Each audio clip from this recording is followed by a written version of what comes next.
Numbers 19. Ashes of the red heifer. The Lord spoke to Moses and Aaron. This is the statute for the ritual which the Lord has commanded. Tell the Israelites to procure for you a red heifer without defect, and free from every blemish, and on which no yoke has ever been laid. You will give it to Eleazar the priest, and it will be led outside the camp and slaughtered in his presence. Eleazar the priest will take some of its blood on his finger and sprinkle it 7 times toward the front of the tent of meeting. Then the heifer will be burned in his sight. It will be burned with its hide and flesh, its blood and dung. The priest will take the cedar wood, hyssop, and scarlet yarn, and throw them into the fire which the heifer is being burned. The priest shall then wash his garments and bathe his body in water. Afterward he may enter the camp. The priest remains unclean until the evening. Likewise, the one who burned the heifer shall wash his garments in water, bathe his body in water, and be unclean until evening. Then somebody who is clean shall gather up ashes of the heifer and deposit them in a clean place outside the camp.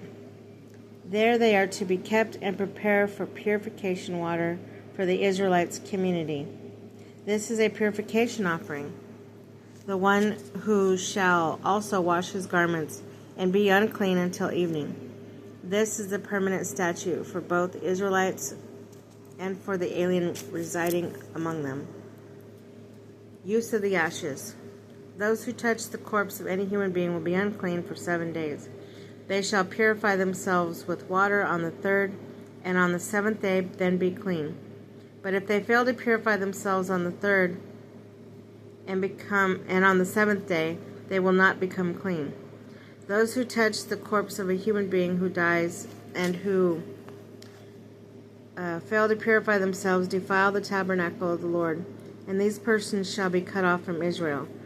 Since the purification water has not been splashed over them, they remain unclean. Their uncleanness is still on them. This is the ritual. When someone dies in a tent, everyone who enters the tent, as well as everybody already in it, will be unclean for 7 days. And every open vessel with its lid unfastened will be unclean. Moreover, everyone who in the open country touches a person who has been slain by the sword, who has died naturally, or who touches a human bone or a grave will be unclean for 7 days. For anyone who is thus unclean, ashes shall be taken from the burnt purification offering, and a sprinkle water will be poured on them from the vessel. Then someone who is clean will take hyssop, dip it in this water, and sprinkle it in the tent and on all the vessels and persons that were in it, or on the one who touches the bone, the slain person, or the corpse, or the grave.